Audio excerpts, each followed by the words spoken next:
Why is it that we find abandoned places so captivating? Is it because they offer us a window into a forgotten era? Is it because they take on a strange, hard-to-describe sense of beauty once all the people have disappeared? Could it be that we find them strangely creepy? We can't say. All we know is that we're drawn to them, and we're always eager to hear the fascinating stories they've left behind. From massive stadiums reclaimed by nature to once thriving villages fading into ruin, these are the 15 abandoned Olympic venues and the stories they carry. Number 15. Barra Olympic Park. This park in Rio de Janeiro was the central hub of the 2016 Summer Olympics. It covers over 290 acres and contains 9 venues that host tons of events ranging from swimming and basketball to gymnastics and tennis. Built over a former racetrack, it played a key role in Rio's long-term Olympic legacy plan. Architects aimed to repurpose some facilities into schools or community centers. The park included modern venues like the Rio Olympic Arena, Tennis Center, and the Olympic Village, marketed as a luxury residential complex post-games. But after the event, the area quickly fell into neglect, with many venues abandoned or poorly maintained. Brazil's economic struggles leading up to the Games, including a major recession and corruption scandals, left little support for long-term upkeep. The velodrome and tennis facilities decayed rapidly, and the Olympic Village failed to attract buyers. The park's isolated location only made things worsely hellish, limiting public use from the beginning. The ambitious post-Olympic vision never materialized. It reminds us that even big things can be ignored. Number 14. Olympic Village. The Olympic Village in Berlin was built for the 1936 Summer Olympics, which are now known as the most politically charged games in modern history. Located in Elstol, about 14 kilometers west of Berlin, the village was designed to house athletes from around the world. Under Adolf Hitler's regime, the 1936 Olympics became a showcase of Nazi propaganda. The village was a modern facility at the time, featuring dormitories, training areas, and a large dining hall known as the Hindenburg House. It was designed by architect Werner March, who also built Berlin's Olympic Stadium. After the Games, the village was repurposed for military use and later heavily damaged during Allied bombings in World War II. Following the war, it came under Soviet control and was used as a military base until their withdrawal in 1992. Since then, the site has remained mostly abandoned, with overgrown vegetation and vandalism taking over. Restoration has been discussed, but progress remains uncertain. But one day this site will flourish again. Number 13. Hellinikon Olympic Canoe Slalom Center. The Hellinikon Olympic Canoe Slalom Center in the southern outskirts of Athens, Greece, was built as part of a major infrastructure overhaul for the 2004 Olympics. It was tailored specifically for canoe slalom, featuring a man-made whitewater course designed to simulate intense river rapids using massive pumps to control flow conditions. This facility reportedly cost around $45 million as part of Greece's broader $10+ billion Olympic investment. Unlike other venues that found new life through local sports use or repurposing, this one struggled. Canoe slalom was never popular in Greece, and the ongoing cost of maintaining such a niche facility proved unreasonable. Combined with the financial meltdown that hit Greece in the late 2000s, funding vanished. The once high-tech rapids were shut down and soon overgrown with weeds. Though part of the area may eventually become a public park and residential zone, it's clear the slalom course will never return, an unfortunate loss for the sport and a reminder of Olympic overreach. Number 12. Cesana Pariol Bobsleigh Track. The Cesana Pariol Bobsleigh Track in Turin, Italy, was built for the 2006 Winter Olympics and sits nestled in the Italian Alps near the town of Cesana Turinese. Designed for bobsleigh, luge, and skeleton, the track featured a sleek layout and modern refrigeration systems, stretching 4,700 feet with a 374-foot vertical drop and 19 curves. It was engineered for elite competition. Construction cost reached approximately $125 million.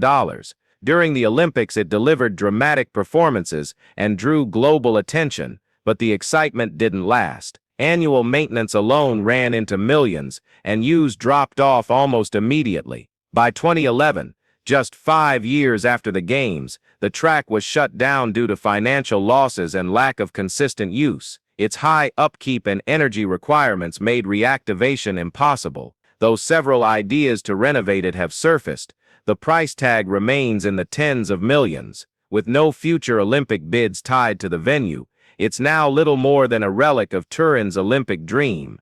Number 11. Igman Olympic Jumps. The Igman Olympic is located on Mount Igman near Sarajevo in Bosnia and Herzegovina. These were built to host the great 1984 Winter Olympic ski jumping and Nordic combined events. These nerve-pushing games were meant to reflect international cooperation and unity in a diverse, multi-ethnic country, and the jumps represented a bold step forward. 2 ski jumps were constructed, K112 and K90, featuring spectator stands, judges' towers, and training areas, all surrounded by stunning alpine views. During the Olympics, the venue was one of the highlights, but everything changed in the 1990s. The Bosnian War engulfed Sarajevo, and the jumps were transformed into strategic military outposts by Bosnian Serb forces. Fighting and shelling devastated the area. After the war, Bosnia and Herzegovina struggled to rebuild, and the jumps were left abandoned. Nature returned. The venue now sits in ruins, overgrown and silent. Though long forgotten as a functioning Olympic site, it holds deep symbolic weight, a reminder of what the Games once meant and what followed soon after.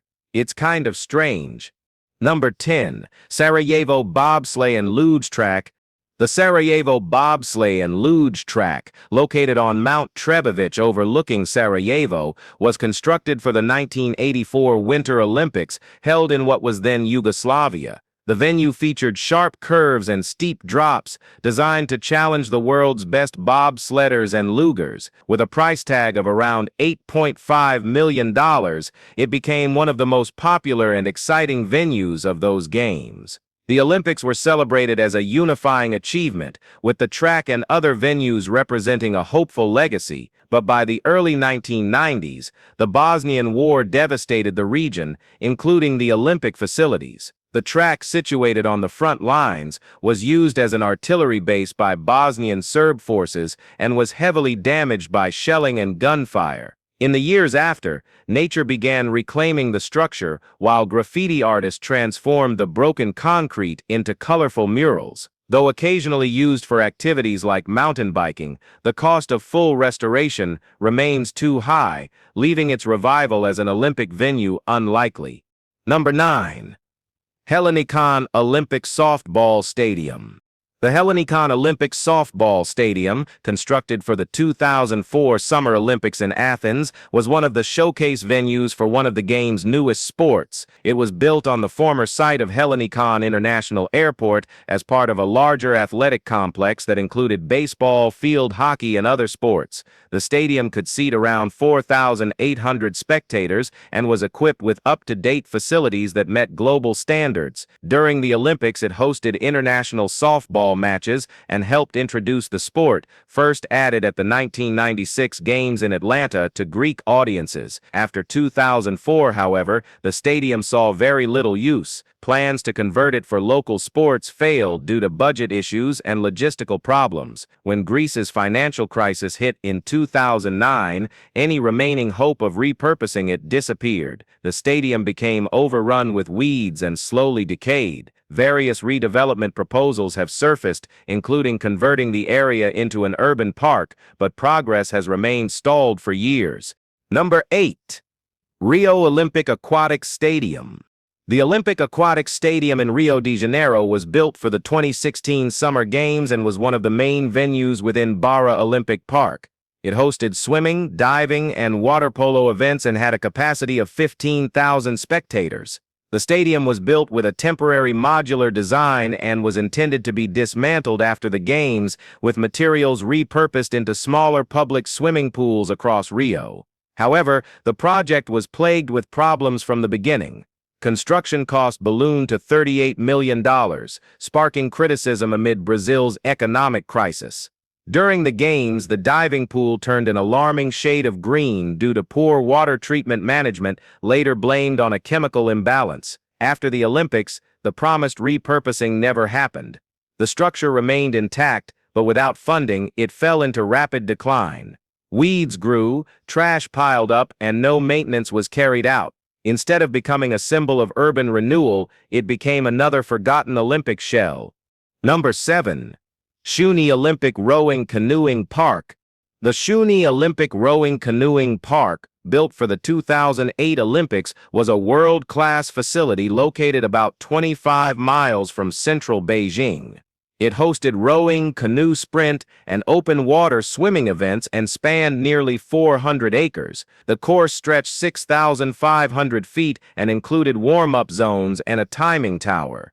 Designed to meet strict international standards, it featured regulated water flow, precise depth, and modern safety features. With seating for 37,000 spectators, it was one of the largest and most expensive Olympic rowing venues ever built, reportedly costing around $90 million. Though the setting was picturesque, interest in rowing and canoeing was limited in China. Despite hosting a few international competitions and training camps afterward, public interest quickly faded. The remote location made it hard to keep active. By the early 2010s, it had fallen into disuse. Water stagnated, weeds crept in, and stands were left crumbling. Proposals to convert it into a park have been slow-moving ever since.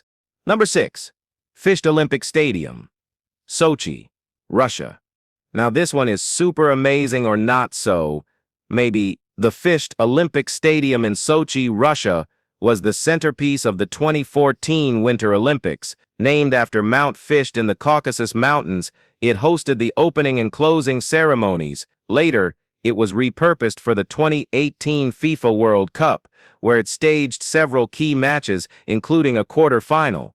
Initially, the stadium impressed with its design, crafted by Populus and Buro Happold to resemble a snow-capped peak. It had seating for 40,000 and a semi-transparent polycarbonate roof, allowing natural light. After the World Cup, however, the stadium lost direction. It wasn't adopted by any Russian Premier League club and was only used sporadically for concerts, national team games, and other public events. Maintenance costs remained high, and modernization slowed. Over time, signs of decay started appearing. Although there were attempts to revive its use for international sports or entertainment, political isolation following Russia's global fallout has shut many doors. The stadium now stands underused, a grand venue without a lasting role.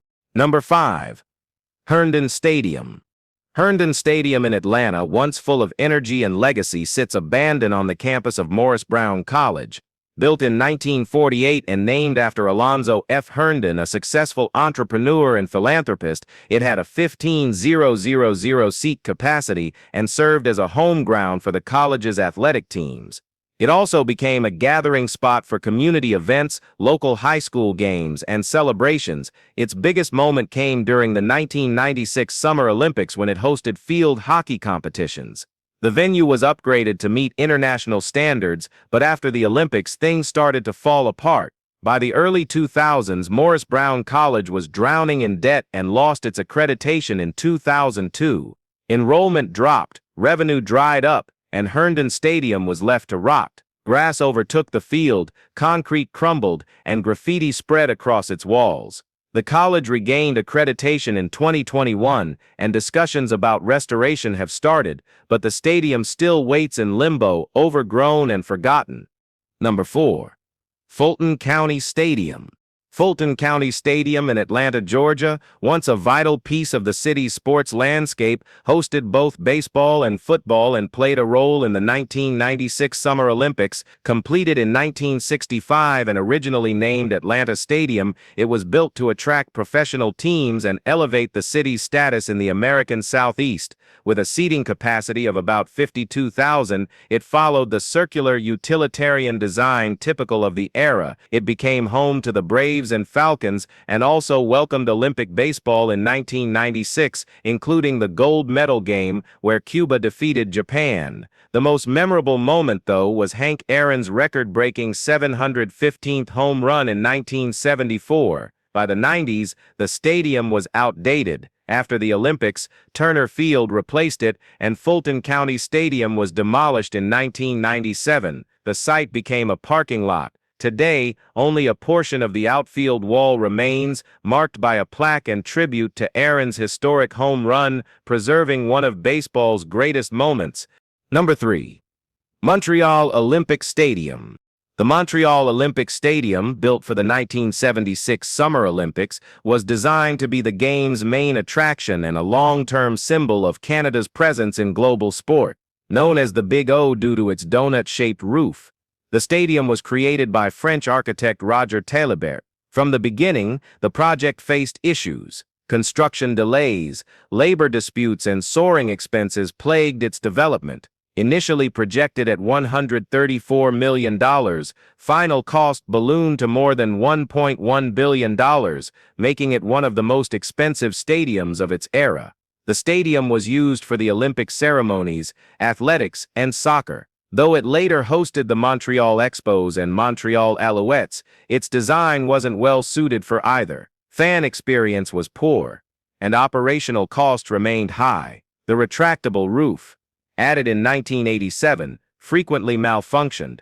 A second roof, installed in 1998, also proved problematic. Today, structural issues remain, and it's only occasionally used. The stadium became more known for debt than for legacy. Number 2. Trampolino Olimpico. The Trampolino Olimpico, a ski jumping hill built for the 1956 Winter Olympics in Cortina d'Ampezzo, Italy, became one of the most iconic images of those games. Positioned in the Dolomites, it boasted a K-point of 236 feet and drew massive crowds. Italy had never hosted the Winter Games before, and the jump was the crown jewel of a town already famous for alpine sports. The hill featured grandstands, a judge's tower, and athlete support facilities. For years afterward, it continued hosting both national and international competitions. But by the 1970s, the sport had moved on. Ski jump technology advanced, bigger K-points became the norm, and Cortina's once celebrated jump was no longer considered suitable. With fewer Italian athletes competing and less local interest, investment stopped. The site was abandoned by the 1980s. Though Cortina is set to co-host the 2026 Winter Olympics, the old venue remains untouched. Restoring it is unlikely, as new facilities are being built elsewhere instead. Let's end this with number 1. Grenoble Ski Jump Tower. The Grenoble Ski Jump Tower in France, built for the 1968 Winter Olympics, stands on the hillside overlooking the city. It was one of the standout venues of the Games and served as the backdrop for one of the most celebrated winter sports. The Grenoble Olympics were a major moment in the history of the Games. The city, nestled in the French Alps, had been chosen to demonstrate France's strength in winter sports and to highlight its revival after World War II. The tower was built in Saint-Nazaire, an area known for steep, challenging slopes and remarkable views. It featured a 295-foot jump with space for thousands of spectators. After the Olympics, the jump saw little use. Maintaining such a structure was expensive, and ski jumping was never a major sport in France. The remote location made access difficult, and modern jump designs soon left it behind. Today, the tower is tagged with graffiti, surrounded by forest and far too dangerous to climb. So, do you know any other abandoned Olympic venues? Well, let us know. And if you've enjoyed this video, please like and subscribe. Thanks for watching. We'll see you soon.